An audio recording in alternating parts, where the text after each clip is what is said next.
So, Yoimiya is surprisingly a weak 5-star character in Genshin Impact. This bow-wielding fireworks craftsman from Inazuma has a sparkling personality and the flair for the dramatic, but ultimately comes up short in her actual combat abilities. Despite Yoimiya's abilities being based on fireworks, her attacks have a very little area of effect damage. As a result, Yoimiya can't really run through the hardest parts of the Spiral Abyss without huge support from her team. While it can be done, it's just not optimal to play her this way. But what are the reasons why no one uses Yoimiya? Why most of the Genshin players hate Yoimiya? So hello my dear Hillbilly trolls. In this video we will look at the reasons about why most of the Genshin players don't use Yoimiya. So this video is going to be very interesting, and before starting off this video I want you guys to like this video and subscribe this channel. So now Bart, roll the intro.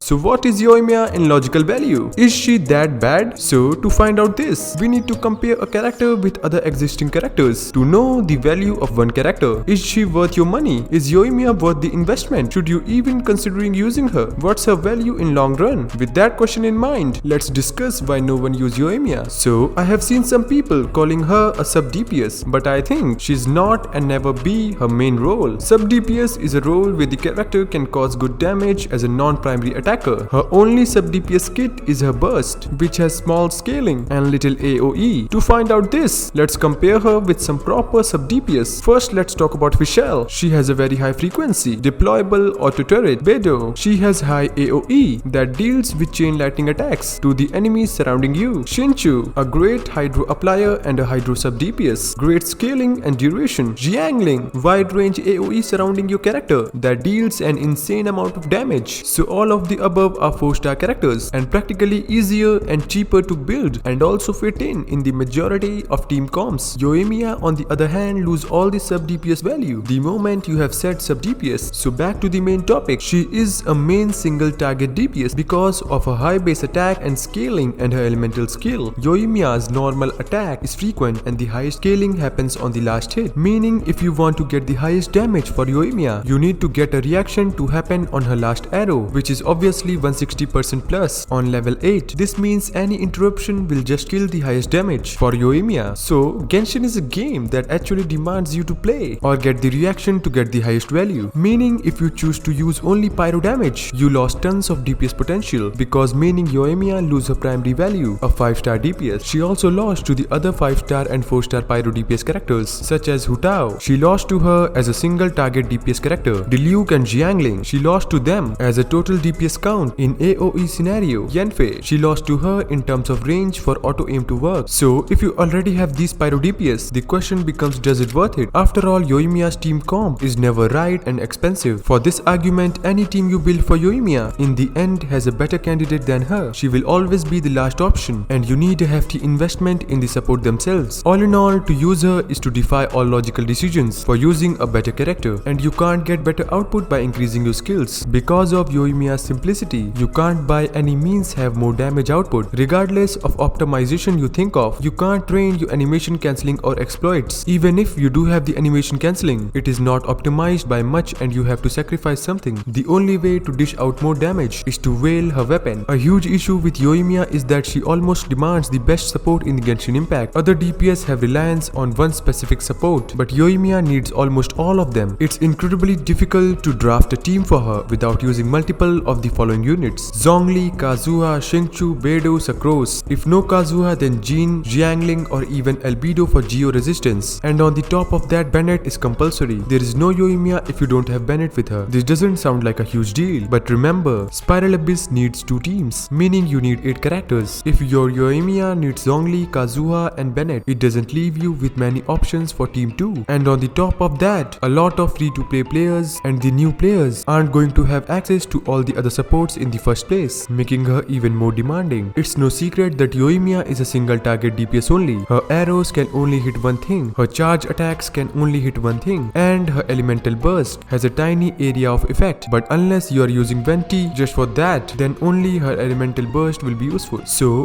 why is this a bad thing? Well, it should be obvious, but Genshin Impact is a game where for most of its content you have to kill more enemies than one at a time, and being logged in a single target only means that any DPS that does less than half as much damage as you, but in an AoE, can actually do way more damage than her. It sounds simple, but it matters a lot. Even Keqing can out DPS a Yoimiya by simply fighting more than one enemy at a time. And if you guys think that the world bosses make up the difference, then I hate to tell you, but Yoimiya's single target DPS isn't even actually higher than the other meta DPS. Hu Tao with Shangchu can easily out DPS Yoimiya with Bennett against one enemy with max investment. And if I talk about her gameplay, then Yoimiya is actually a little hard to play, having less time dodging between your autos and finding a safe place to stand while you shoot and doing your best to hit the right enemy isn't super easy. So in conclusion, it feels like everything is working against Yoimiya as a meta DPS, or you can say sub DPS. Also, I don't hate Yoimiya. I love this character. She's my 100% waifu. I have only explained that why most of the Genshin players don't want Yoimiya in their teams. So yeah, my dear Hillbilly trolls, these are all the points and reasons why no one use Yoimiya. So if you like this video, then give it a thumbs up and also subscribe to this channel. So now take care, my dear Hillbilly trolls.